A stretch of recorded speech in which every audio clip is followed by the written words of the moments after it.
This isn't about becoming a different person, but about seeing the same world through an entirely new lens. And with this shift comes a strange social phenomenon. Your circle of friends begins to narrow. This isn't about judgment or isolation, it's a natural consequence of tuning into a different station of reality. Where others hear noise, you start to hear the symphony, and where they hear only the music, you begin to appreciate the profound silence from which it emerges. Please support this channel, give this video a like, and follow the journey here on Philosophy for the Brave Mind. Let's be unequivocally clear. This is not a position of superiority. Anyone who uses their inner awakening to feel better than has merely traded one costume for another. They've swapped a suit for robes, but are still performing on the same stage of ego. The real reason is far more fascinating. Most of our social bonds are built on a foundation of shared stories. We collectively agree that certain days are bad and others are good. We agree on what constitutes success and where safety can be found. We tell ourselves that happiness is a destination we can reach. When you awaken, these collective agreements begin to dissolve. You see that a day is just a day, neither good nor bad in itself. The ladder of success you're climbing is propped against a wall that doesn't exist, because you are already where you need to be. And that safety you seek in external things? It's a comfort, but it cannot shield you from the beautiful, raw uncertainty of being alive. When you try to express this to old friends, you're met with puzzled looks. From their perspective, you have indeed stepped out of the agreed-upon reality. It's as if you're in a theater, and you stand up to announce that the actors are just people and the set is made of plywood. You're not wrong, but you've just disrupted the collective immersion. The conversations that once felt nourishing now feel empty. A friend laments their difficult boss, and you perceive that the pain isn't the boss, but their own struggle against what is. A parent is anxious about their child's future, and you see it's the echo of their own unlived dreams. An acquaintance proudly shows off a new purchase, and you recognize it as an attempt to feel substantial in a vast and seemingly indifferent cosmos. You could voice these observations, but you quickly learn a vital truth. People cherish their dreams, even the painful ones. A familiar nightmare often feels safer than an unknown freedom. So you find yourself in a unique position. You inhabit the same physical space as everyone, but your experience of it is fundamentally altered. You're like someone who has seen the code behind the video game. You can still play, perhaps even enjoy it more, but you can't fully forget the machinery behind the graphics. And your friends? They are still fully invested in winning the game. What becomes paramount for the awakened individual is authenticity, even when it's uncomfortable. And this, right here, is where friendships often wither. So much of social interaction is a delicate dance of pretense. We pretend to be more certain than we feel. We feign interest in topics that don't resonate. We agree when we disagree, and we say "I'm fine" when we are not. After awakening, the taste for this performance fades. You can no longer muster the energy for the facade. When someone offers the ritual "How are you?" you might actually answer with truth. This creates unease, because the question is not a question, it's a social handshake. The expected response is a script. You've gone off script.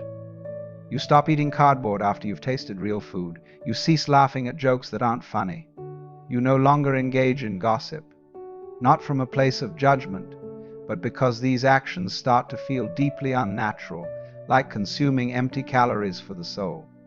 Your friends notice.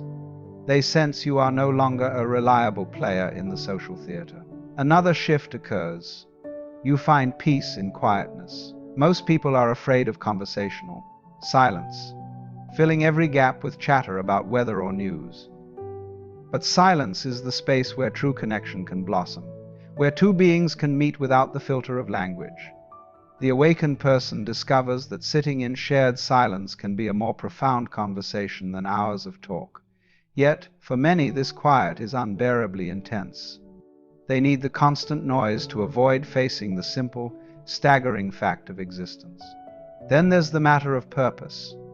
Your old companions are still chasing horizons, convinced the next achievement will bring lasting fulfillment. They are on a treadmill, running towards a finish line that keeps moving. But you've realized fulfillment isn't a place you arrive at. It's the quality of attention you bring to the journey itself.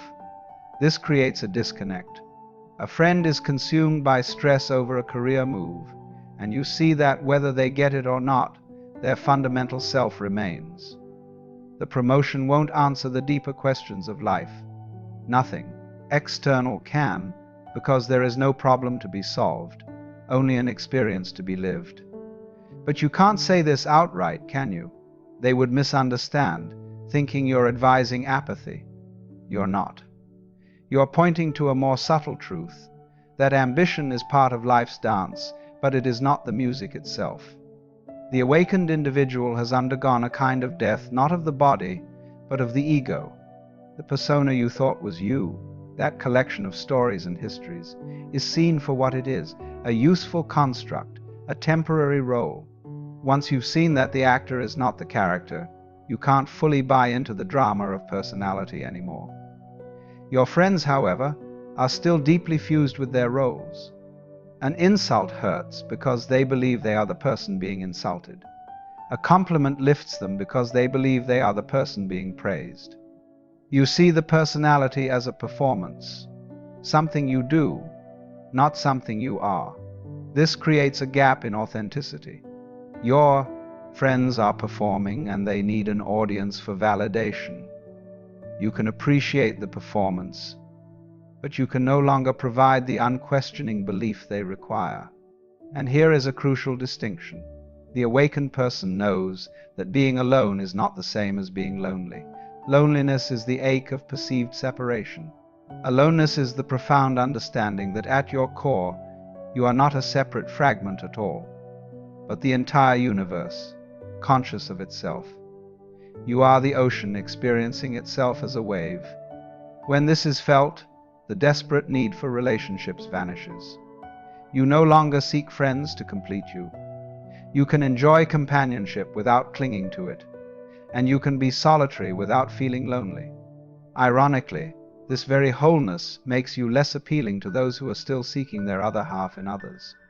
Most people want friends who will confirm their worldview, who will agree their problems are monumental and real. The awakened person offers deep compassion and true presence, but they cannot in good faith validate the story that is causing the suffering. Your friend is heartbroken over an ended relationship, and you see they are grieving not the person, but the fantasy they had built around them. You can hold space for their pain, but you cannot reinforce the narrative that fuels it. This is often perceived as a lack of empathy. The awakened also cease to participate in tribal illusions. The fervor around my country, my team, my beliefs being superior to yours, they see this as another game of identity, a way to feel special through opposition. But human society thrives on these tribal bonds. When you stop playing, when you see the humanity on all sides, you become an unreliable member of the tribe. And for many, friendship is a tribal affair. Time, too, is perceived differently. The awakened person lives less in the remembered past or the imagined future. They have discovered that life only ever happens now. The past is a present memory. The future is a present thought. But most social exchange is built on shared anxiety about tomorrow or shared nostalgia for yesterday. Planning, worrying, reminiscing, these are the currencies of ordinary talk. When you are fully present, you have less to contribute to these conversations. Your friend wants to fret about retirement decades away, and you see they are missing the only retirement that matters. Retiring from the mental time travel that robs them of the aliveness of this very moment.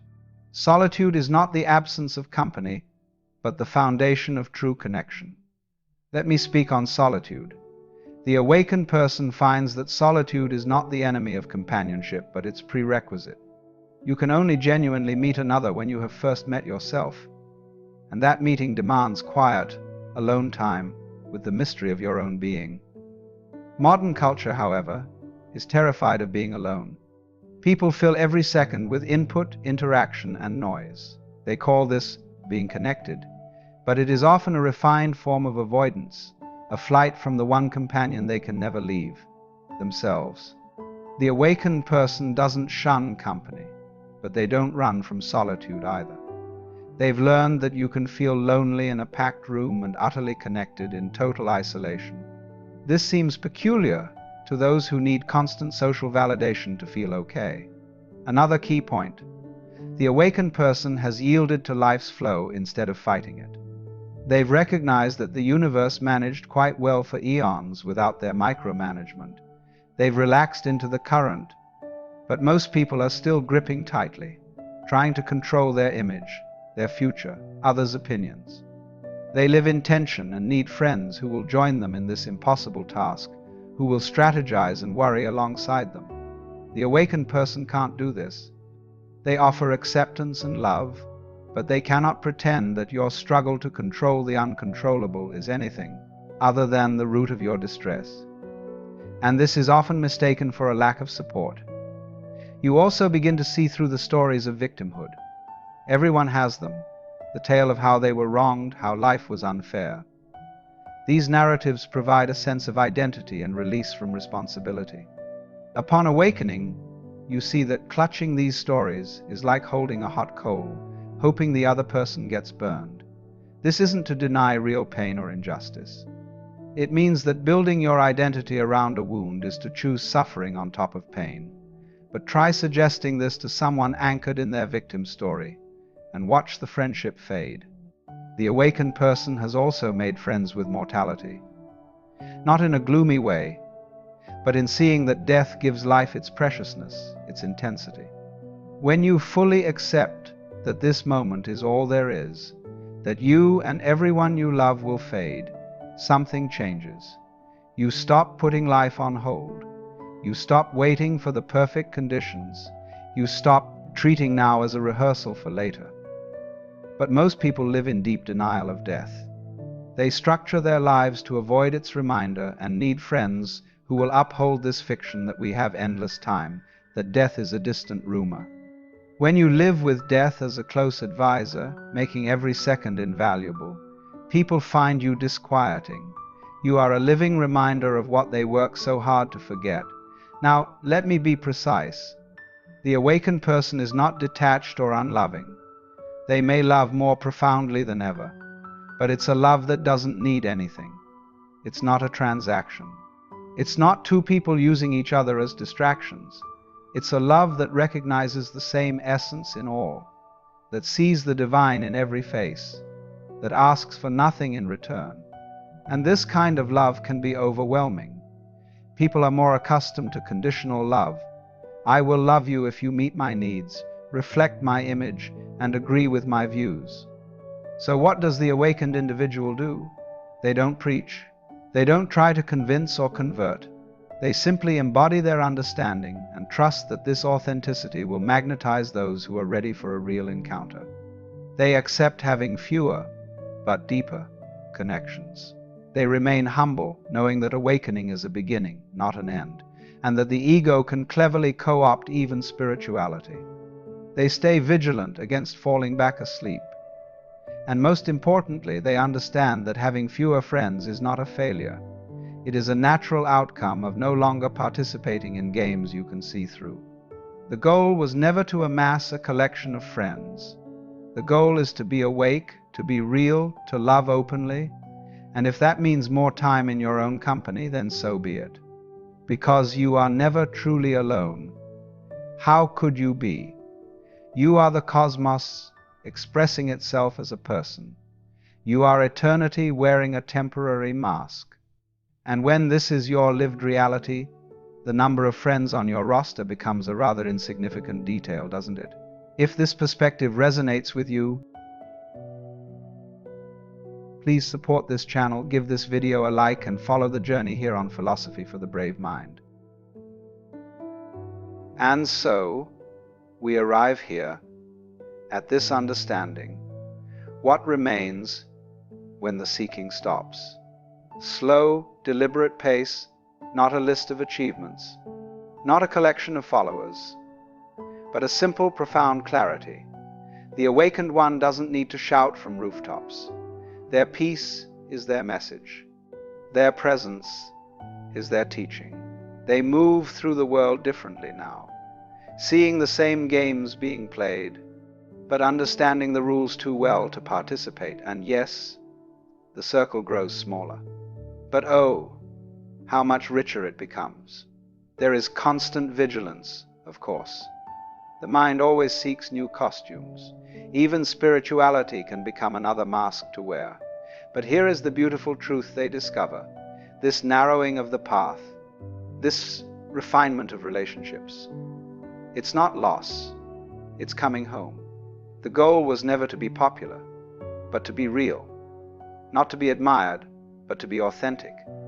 And if this authenticity means more quiet evenings, more solitary walks, then these become sacred moments. Communion with the infinite. They discover they were never alone to begin with. How could they be, when every breath is the universe breathing through them, when every heartbeat echoes the rhythm of existence itself, and when this knowing settles in the bones, when it becomes the very air you breathe? The question of how many friends you have becomes like asking how many grains of sand you own. So what does the awakened individual do? They don't preach. So walk your path with quiet confidence. The right connections will find you. The universe always recognizes its own. And in that recognition, you'll discover that every ending is just a new beginning in disguise.